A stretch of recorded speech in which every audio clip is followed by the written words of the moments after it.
दीपक sir, जिस तरह से इस बांकेपुर उपचुनाव में विपक्ष जो है वो विपक्ष का जो वैक्यूम है वो हमेशा नजर आया है। कांग्रेस गौण रही, अगर आरजेडी की बात करें तो वो भी नदारद थी। आखिर के 2 दिन में तेजस्वी यादव नजर आए। जिस तरह से कांग्रेस लगातार ये बात कर रही थी कि शुरुआत में ये बात जरूर हो रही थी कि एक ही उम्मीदवार उतारा जाए विपक्ष की तरफ से, तो लोग ये भी कह रहे थे, उसका इंटरप्रिटेशन हमेशा ये निकल रहा था कि प्रशांत किशोर को कांग्रेस सपोर्ट कर रही है। और आरजेडी, अगर चुनाव प्रचार के दौरान ही बात करें तो कोई भी बड़ा लीडर नहीं आया। तेजस्वी यादव भी यूरोप में थे, 2 दिन पहले चुनाव प्रचार के लिए आए, उन्होंने रोड शो किया, लेकिन ना तो लेफ्ट की पार्टी ना तो कांग्रेस, कोई भी बड़ा नेता रेखा गुप्ता को सपोर्ट नहीं किया। तो ये वैक्यूम जो है वो तो नजर आया और नतीजा ये हुआ कि पूरी तरह से एमवाई जो समीकरण जिसके दम पर आरजेडी कहती है कि बिहार में जो एमवाई है वो हमारे साथ ही हैं, पर वो इस बार जो है बांकेपुर में प्रशांत किशोर के साथ नजर आए। और प्रशांत किशोर जिस तरह से लगातार डेवलपमेंट, एजुकेशन और लीडरशिप की बात करते रहे, तो क्या ये रिजल्ट जो है वो ये बताता है कि अर्बन बिहार, जिस तरह से कहा जा रहा है कि बांकेपुर में अर्बन पॉपुलेशन जो है वो ज्यादा है, वो अर्बन बिहार में क्या कास्ट पॉलिटिक्स से ज्यादा गवर्नेंस और परफॉर्मेंस पर वोट पड़ने लगे हैं, या अभी ऐसा कहना जो है वो जल्दबाजी होगी?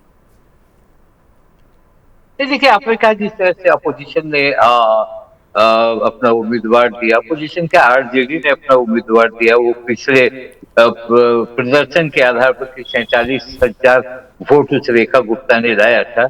उनको देख सीधे वो चले गए अपने अमेरिका, या जहां आपने ठीक कहा कि कोई भी कोऑर्डिनेशन नहीं हुआ उनके साथ, और किसी भी तरह से कोई बड़े नेता, इवन के लालू प्रसाद भी एक अपील तक उन्होंने नहीं की। लालू प्रसाद उस वक्त आंख के इलाज में और कुछ इलाजरत हो गए, मगर तेजस्वी यादव जब वो लौट कर आए दो दिनों के लिए, वो हवा बनाने की कोशिश की। तब तक तो बात बढ़ चुकी थी और बात आगे जा चुकी थी, क्योंकि बीजेपी के प्रति जो असंतोष और जो गुस्सा था लोगों में, वो तलाश रहा था एक कमरा, और उस कमरे के रूप में उन्हें प्रशांत किशोर मिल गए। तो प्रशांत किशोर, यही प्रशांत किशोर थे ना जो 25 में शिक्षा की बात करते थे, लोगों को कहते कि अपने बेटे को देखो, अपना बेटा का भविष्य बनाओ। राजनीतिक लोग अपने बेटे का भविष्य बना लेते हैं और पढ़ाई हो। फिर उन्होंने ही डायरेक्ट चैलेंज किया ना सम्राट चौधरी को, 1 to 1 उन्होंने उन पर आरोप लगा दिए और दिलीप जायसवाल पर आरोप लगा दिए। कहाँ उनको उस समय सफलता मिली। मगर इस बार जो सफलता है, इस सफलता का मतलब यह है कि प्रशांत किशोर के रूप में एक ऐसा नेता मिला जो जनता के बीच आ सकता है, जनता की चीजों को दबंगई से उठा सकता है। एक सीट जीत जाए, और पहले वैसे तो पहले विधायक जनसुराज के इतिहास हो गया कि पहले विधायक कौन थे, तो वो प्रशांत किशोर हो गए। मगर जहां तक सवाल ये उठता है कि अब प्रशांत किशोर एक आवाज बनेंगे विधानसभा में, विपक्ष की आवाज बनेंगे, छात्रों की आवाज बनेंगे, और जिस तरह वो मेहनत करते हैं उस मेहनत में हो सकता है कि वो कुछ न कुछ अब सरकार के लिए और आरजेडी के लिए भी खासकर, अगर एक बार वोट खिसक जाता है तो फिर वो वोट आने में आने में परेशानी होती है कि कैसे वो वोट लौट के है, जिसका उदाहरण कांग्रेस है।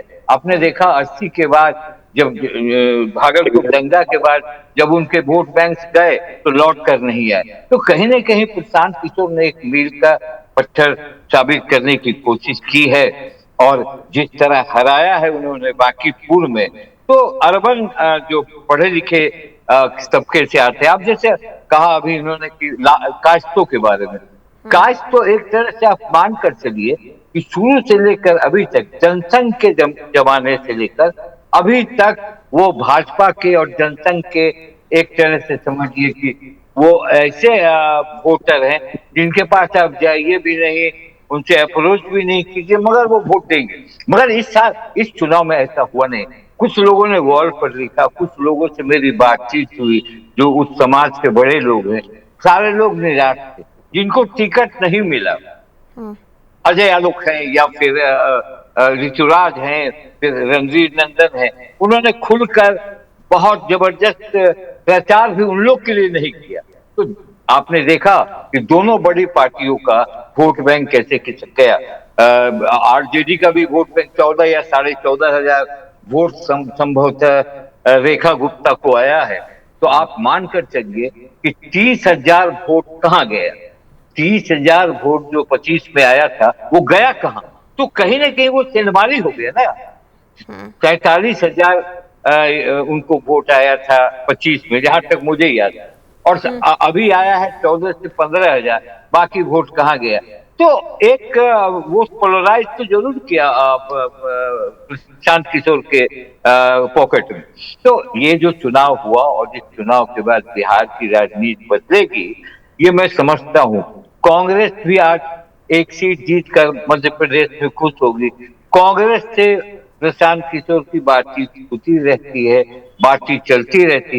हो सकता है एक तीसरा विकल्प बनाने की कोशिश हो, और उस तीसरे विकल्प में अगर आरजेडी आते हैं तो स्वागत है, नहीं आते हैं तो विकल्प बनाकर बात होगी। और ये अभी देखिए, एक सीट जितना एक सिंबॉलिक हम जाएंगे और हम अपनी आवाज उठाएंगे सदन में, ये महत्वपूर्ण है। तो उस महत्वपूर्ण पक्ष को लेकर प्रशांत किशोर की जीत है, और ये जीत 34%, 34.12% वोट के लिए ये बड़ी जीत है। बहुत बड़ा पोल नहीं हुआ, ये बड़ी जीत।